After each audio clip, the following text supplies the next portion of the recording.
National Military Park. My name's Caitlin and I'm a seasonal here. And our main objective today is to talk about artillery. During the time of the Civil War, artillery was changing dramatically. The whole tubes and the whole cannon had the influence of the War of Independence. Of course, this part right here would be wooden.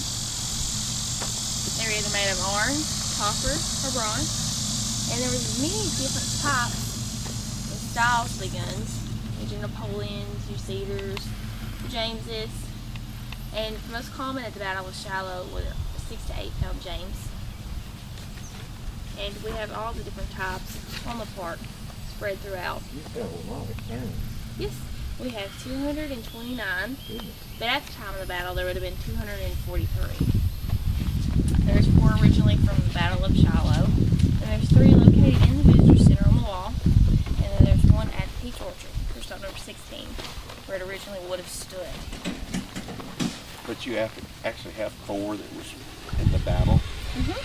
Where are they? Are they scattered around? Well, like I said, 3 are in the visitor center. Oh, okay. And 1's at the Peach Orchard. The 1 at the Peach Orchard would have been originally where it would have been. It's got a little plaque up on the side of it, you can see. These were very massive in size. These can weigh anywhere from 600 to 2,000 pounds each. It took a lot of forces to pull this. Not only did they have to pull this part, they had to pull a lumber chest. That would look like this. Right. That would be connected to the back here. And it would take a team of 4 to 6 horses to pull just one of these. And of course, the bigger the gun, the more horses you had. These weren't your average horses.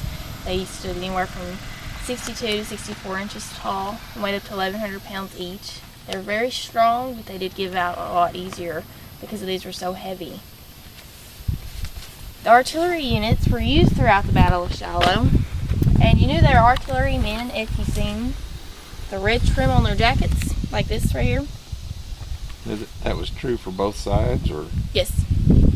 Or if they had a red band around their hat. Okay. Of course, each thing's different, like infantry's blue. Right. That's true even today. When I was in the military, I wore a blue scarf. Artillery was made up of batteries of 4 to 6 guns. These batteries were then broken down into sections of 2 guns each. Of course, the Union did have more guns than the Confederates. So let's say you have a battery of 4 guns. These all lined up here. How many men do you think that it would take to maneuver not only this, the lumber chest, and the horses? Oh, I'd say at least a dozen. How many do you think? 20. 20? The average men in the battery were 150 and up to 110 horses each. Per battery? Yeah. Consisted of the whole guns. All 6 or 4 guns. Yeah, I was quoting 12 Yeah. per gun, but even though that's still not as many. I mean, 150, that's a lot. Yeah, it is. I was shocked when I was studying and found that. The 2 type of guns we're going to talk about today are the smoothbore and the rifled.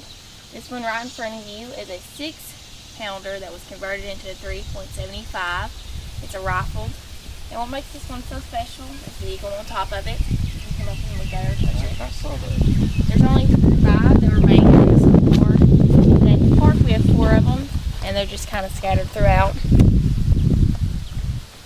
What's significant about the eagle? It's just one up. It's just Yeah, decoration. yeah. Yeah.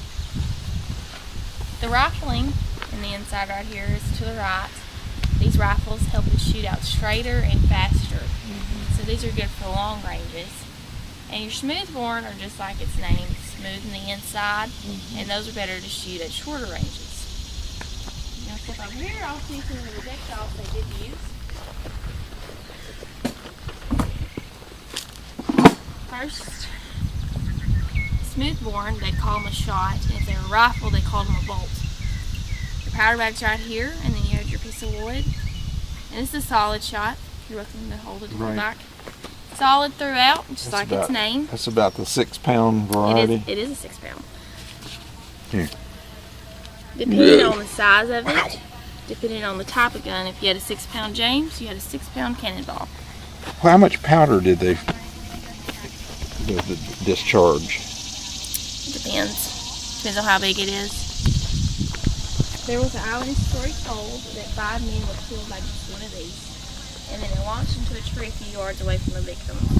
As Irish boy would say. This could go anywhere from 600 to 2,000 yards away. It bounced. Yes. Then here is your canister shot. Right. Might have heard it called a grape shot. Right. Reminds me of an old coffee tin. Mm-hmm. Inside you had your cast iron balls that would look like this.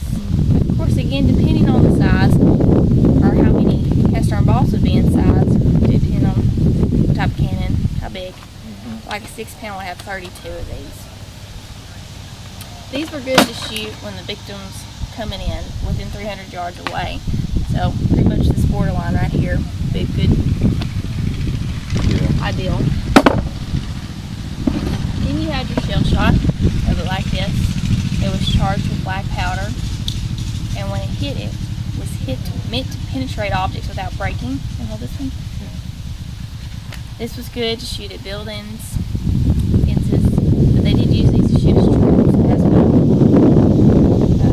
There's an island story told that a guy had stuck his foot out from it rolling, and once he did that, they had to amputate from his knee down. Yeah, those things have a lot of momentum. And this one right here is your case shot. Inside it's filled with musket balls. It could have a fuse. Fuses were either made of wood or paper. This could be shot anywhere from within 500 to 1,500 yards away. And then explode. Yes. Once it hit, all these little musket balls are going to come out. And if you're ready, I'll show you how you would load and fire a cannon. Sure. We were in Vicksburg 2 or 3 years ago when they actually fired one. Mm-hmm. We don't fire ours often. We only do it maybe 2 or 3 times during the summer. Of course, we don't use any of these. These are all spiked. Oh, are they? Yes. Plus, I wouldn't want to shoot one anyway nowadays. It's be very dangerous.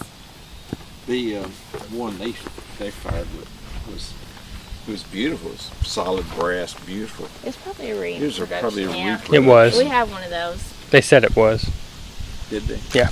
Made an unbelievable racket. Oh yeah. And they only fired like a pound of powder. So you can imagine what it would be like with all these cannons going off at one time. Mm-hmm. Well, the number one rule about firing, you always want to stay outside the wheels. It's very important because these would rock back and forth to here to this tree. If you got in front of one of these wheels, you're going to probably be very mangled Right. and out. So man number one would stand where you're standing, right there. Okay. What he would do is step in and get the sponge. That would look like this.